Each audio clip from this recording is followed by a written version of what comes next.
Ayun idol, magawa tayo ngayon ng kakaibang uraganab.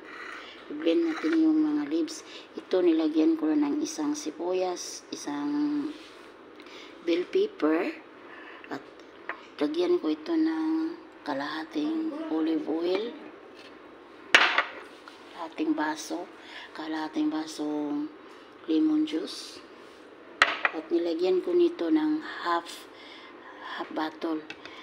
Ilagay natin yung mga parsley, dill, mint. Ito, i-blend natin siya. Lagyan ko ng 2 Maggi cubes.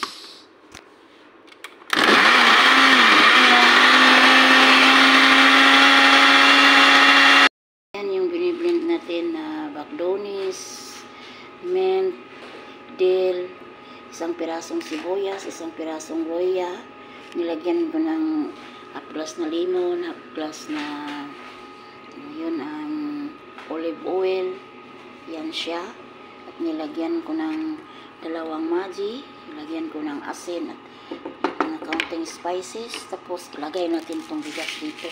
Ito yung gawin natin ng waraganab. Lambot natin kaunti yung bigas. Yan siya.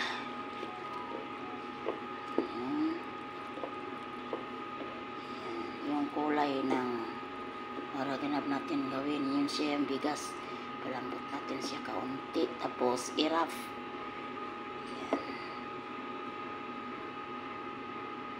Yan ang kulay yung gawin natin na waraganab, na pinakulo natin yung mga spices na fresco, biniblend natin. Ito na yung bigas, kulay ng bigas.